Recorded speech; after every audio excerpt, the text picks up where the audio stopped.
Hey guys, check this out. We are going to be talking more about this later in the video. In this video, I'm going to share with you why you might not be growing on YouTube. And I'm going to be doing it by reviewing 5 channels with you. But this isn't going to be like the normal channel reviews that you're used to. What I'm going to do is I'm actually going to review videos with you as well as include analytics. Hi there, I'm Adam, and if you're new here, on this channel, I talk about YouTube tips kind of from a self-development angle. So if that's something that you're interested in, please consider subscribing. So first up, we have an awesome channel called Fantasy World. Now, while I was reviewing this channel, the first thing that I noticed was their subscribe banner, and I would switch that out because I think it doesn't look as professional as it could. And then what I would do is I would go to their playlist tab and remove their personal playlists. This is a common mistake that newer creators will make, and instead swap them out for playlists of their own videos. Now I wanted to point out here that this channel is not making thumbnails. And then if you go over to the About section on this channel, that is a great place to explain more what the channel is about and to ask people to subscribe. But here's what's really interesting. When I reviewed this channel's 3 most recent videos, which happened to be shorts, I noticed something. I caught myself rewatching them because I was trying to read what the text said in the short, but this was one of the reasons I think their shorts have a lot more views than their other videos. And so my advice to this channel would be to revamp your channel design and then start primarily focusing on YouTube shorts. Next, I had a very interesting experience reviewing a well-established creator, Professor Finance. Now, here's the thing. What do you say to a channel that has great sound, editing, and video presentation? Here's the thing. When I was watching their 3 most recent videos, there were 3 things that I noticed. 1, Professor Finance uses a repetitive hand motion with his hand. And here's the thing. Talking with your hands is really important in order to keep the viewer engaged. But if it's repetitive, it can actually wear the viewer down. Second, I also picked up the fact that he's hardly doing any video descriptions. So here's the thing. Your video title and your video description, this is primarily what YouTube uses in order to know what your video is about and who to serve your videos to. What you want to do in your About section is the first 200 words, they should contain relevant keywords to your video. Then underneath that, you'd want to put any relevant links in your description. And especially for this channel, you're going to want to put a thorough disclaimer saying that this is not financial advice. I would also put this same disclaimer in your About section. But the other thing was, when I would finish watching these videos, they were really enjoyable, but I would also have this feeling at the end like, how do I use this information?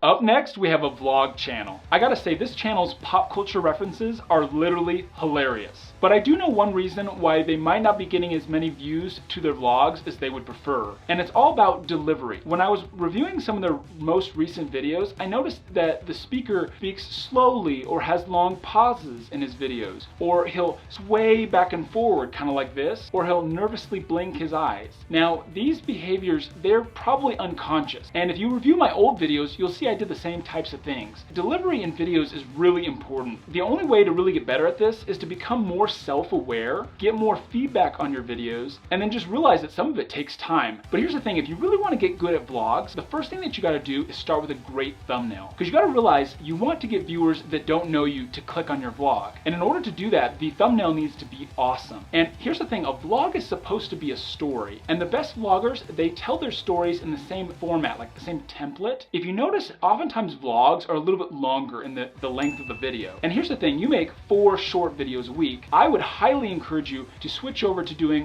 1 vlog that's maybe like 10 to 20 minutes. Because if the vlog is engaging, you can keep your viewers watching longer, and that longer average view duration will get your videos boosted out to new viewers. Along these same lines, I would also encourage you to start thinking more about your videography. And this includes things like sound, editing, camera angle, lighting, all those different types of things that can make your video a more enjoyable viewing experience. Now, none of us are perfect, and we could always have better gear, but here's the thing, in one of your videos, you have a lot of camera shake, and in the video where you film on the stairwell, the echo is excessive. Alright, up next, we have Alex's channel. Now, first off, Alex, I gotta say, I couldn't stop smiling the entire time I was watching your videos. Great job. But what I really wanted to talk to you about was how new viewers might feel on your channel. So here's the thing, you're a very creative and imaginative person, and I think that's awesome. And I'm sure your returning viewers are used to this and love it. But here's the thing, first off, when you land on your channel, your thumbnails are very busy. They have a lot of text, a lot of different things on them, and they might be kind of confusing and just turn new viewers away. And then when they get on your videos, here's the thing, so your personality, the way that you explain things in your videos is hilarious. I love it. But your production quality is such that it's probably a little bit distracting. You know, there's times when like you cut the top of your head off in your videos, or the background noise is excessive, and some of these things will turn viewers away. But what I really wanted to talk to you about is how you start your videos. So the first video that I watched, the intro was very unconventional. It was so unusual that only because I wanted to watch the video did I stay on the video. New viewers probably land on your videos, see these very unusual intros, and are like, what is going on? And so really starting to think about how you can welcome people onto your channel who don't know you will really help you grow on the platform. And just realizing that your personality is awesome, and if you match that with a great production quality, you are going to literally blow up on YouTube. Okay, so I wanted to share with you guys a channel that is doing things right on YouTube. And you can see here all these green upward arrows. If you look here for their top content for the period, you can see this video got a lot more views versus their other videos.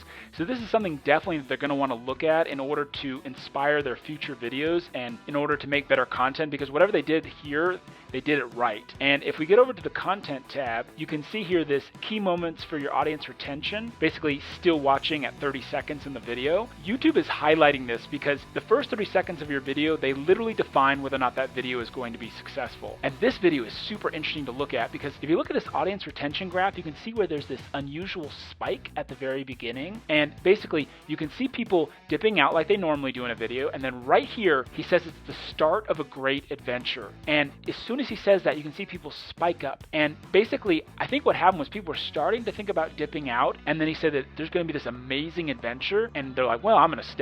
And so adventure is a buzzword for this channel. They're going to want to use it in their titles, in their video descriptions, on their thumbnails, and when they start their intros, because if they say it's going to be an amazing adventure, more people are going to watch. And if you notice right here, see this other really unusual spike towards the end of the video? Right here, he's showing them a specific thing in the video. And when I analyzed their audience retention in their videos, the ones where they stop and show like a specific object, or they pan and zoom so that you can see where they're at, this causes their audience to be more interested, because these are people that love adventures, and so they want to see what you see, and if you can really show it to them, you're going to keep their attention in videos. Then the next thing you're going to want to think about is, how are viewers finding your videos? You want to see channels with traffic sources like this.